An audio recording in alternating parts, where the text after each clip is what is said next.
My name is Tiffany Moore. Today I will be talking to you about the saying, as the twig bends, so grows the tree, right? Okay, I will also be using my notes because I have a horrible memory, as do a lot of us, so please bear with me. So here we go. The saying, as the twig bends, so grows the tree. This saying was originated in 1734, the 18th century, by a theorist by the name of Alexander Pope. This saying is a very, very powerful saying. If you think about it deeply, as I have, with just a few words, it's saying so much. I believe that the saying is referring to the way in which we as parents raise our children. Children are like sponges. They soak up everything very, very quickly, I might add. It's the parent's job to raise their children to know right from wrong, right? We all know that. Um, it's not the school's job. It's not the grandparents' job. It's not the neighbor's job. It's our job as parents to shape our children into the people we want them to become. So we are the twig, they are the tree. Now, the things that we say and do to teach our children how to act are the things that are going to help shape them in the future. Kids see and hear everything, even when we do not realize it. When we think they're not paying attention, trust me, they're paying attention. When we think they're paying less attention is probably when they're paying the most absolute attention. Now, if they're absorbing everything we say and do, that means they're looking up to us as parents. They depend on us to teach them about life and about reality. Children not only mimic us as parents, but they also mimic others around them. They mimic friends that they hang out with. They mimic television shows that they watch, video games that they play. They mimic everything. Now, this is why it's so important that we monitor the company we keep around our children, even television shows that they watch. Like I said, games that they play, friends that they have.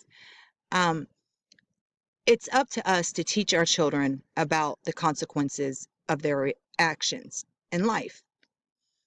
The saying can also refer to people in general being shaped by people or other things around them. Um, this is why I chose to write about a man named Bruce Jenner. I chose to write about Bruce Jenner, who is now known as Caitlyn Jenner, who lived 67 years as a man living with gender dysphoria, as he explained. He's now 67 years old and has decided to have a gender reassignment and is living as a woman. Now, according to Erickson's 2009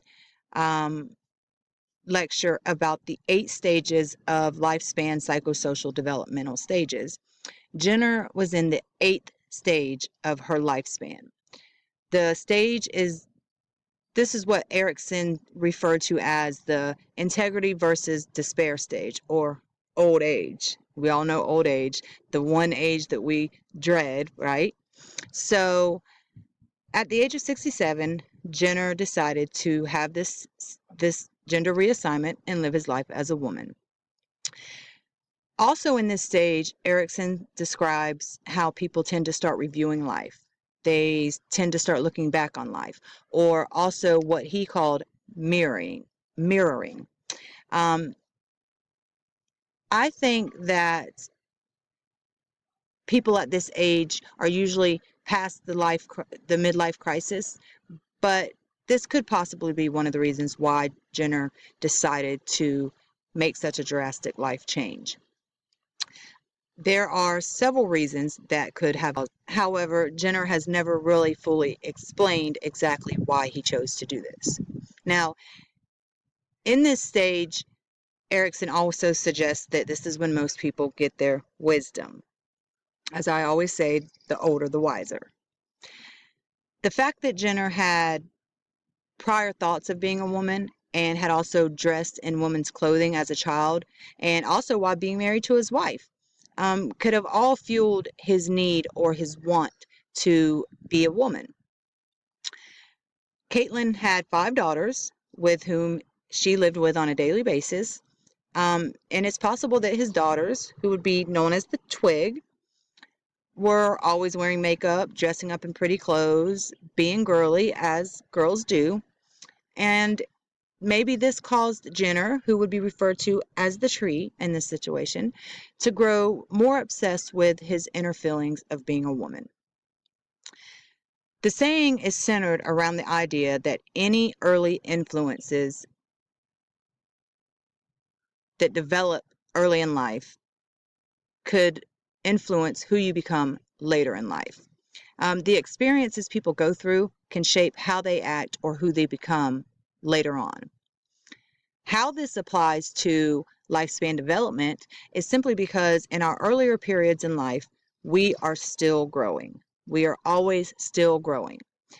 Subcultural differences, nature, nurture, factors, all play a role in human development.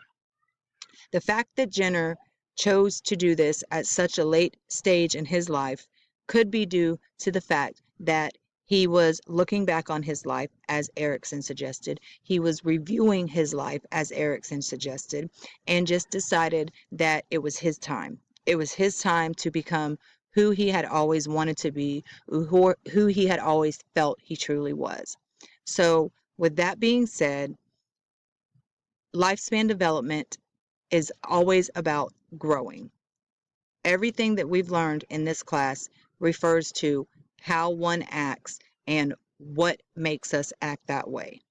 The saying, as the twig bends, so grows the tree, refers to what shapes us from our earlier experience in life all the way until who we become who we are later in life. Thank you. Have a wonderful day.